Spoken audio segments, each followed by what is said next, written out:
قال پھر نبی علیہ السلام نے فرمایا الا اخبرک بملاک ذالک کلہ، کیا میں آپ کو ان سب کی بنیاد نہ بتاؤں؟ قلت بلا، میں نے کہا ضرور بتائیے۔ فاخذ بلسانہ، تو نبی علیہ السلام نے اپنی زبان کو پکڑ لیا، وقال، اور کہا کف علیک، اس زبان کو قابو میں رکھ، ھذا، قلت، میں نے کہا یا نبی اللہ، اے اللہ کے نبی صلی اللہ علیہ وسلم، وَإِنَّا لَمُؤَاخِذُونَ بِمَا نَتَكَلَّمُ بِهِ، کیا جو ہم بولتے ہیں اس پر بھی ہمارا مواخذہ ہوگا؟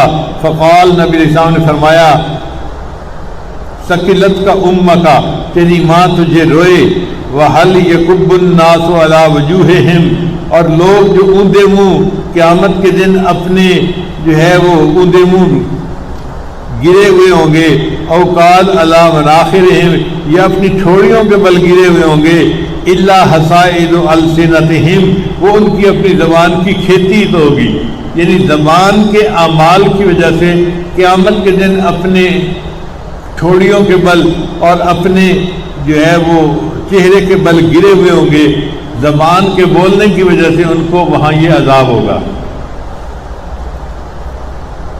اور آج ہم زبان سے کیا بول رہے ہیں کیا نہیں بول رہے اس کی طرف دھیان ہی نہیں دیتے۔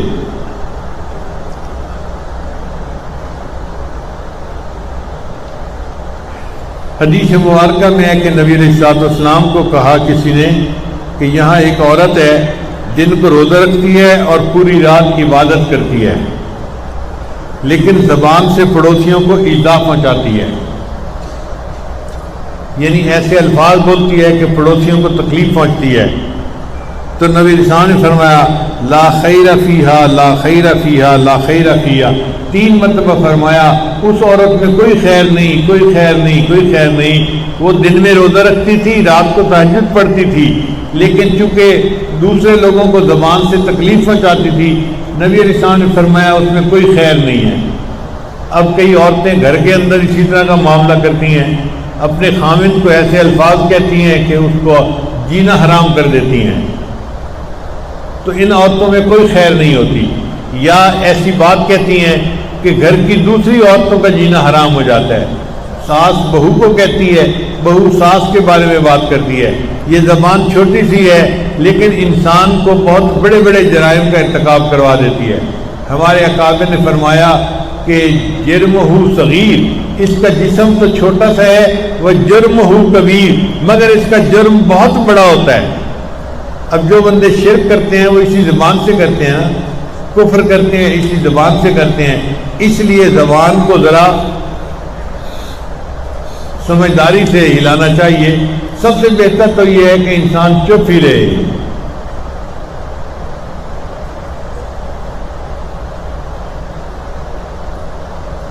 جس نے اپنی زبان کو خاموش رکھا سکت نجا، ہمارے اکابر نے فرمایا کہ وہ بندہ فتنوں سے نجات پا گیا، چپ رہے۔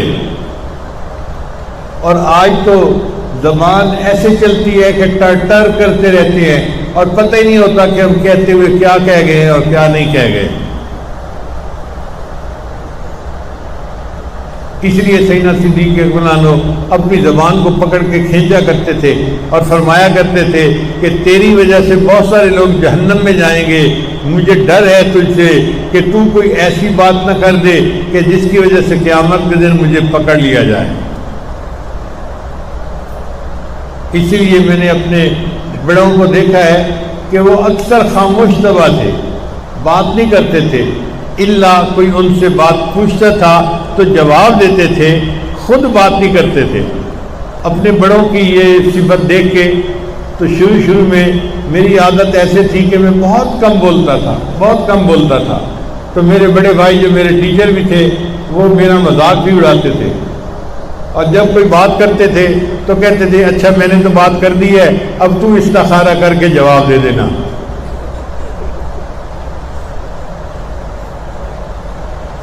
یہ کئی مرتبہ وہ بات کرتے تھے تو میں خاموش بیٹھا ہوتا تھا، اور امی بھی ساتھ ہوتی تھی تو امی کو کہتے تھے امی میں نے بات کر دی ہے، اب یہ استخارہ کر لے، پھر یہ بھی جواب دے دے گا۔ اور واقعی ایسی طبیعت ہونی چاہیے کہ انسان تولے اور پھر بولے۔ بغیر تولے جو ہم زبان سے بات نکال دیتے ہیں نا، اس میں بہت ساری بوجھ ہم اپنے سر پہ اٹھا لیتے ہیں۔ تو اللہ تعالیٰ ہمیں چپ کا مزہ لینے کی توفیق عطا فرما دے۔ آج تو بولنے کا مزہ ہم جانتے ہیں، چپ کا مزہ نہیں جانتے۔ چپ کا اپنا مزہ ہے، اور جس کو وہ آ جاتا ہے اس کو بولنا مصیبت نظر آتا ہے۔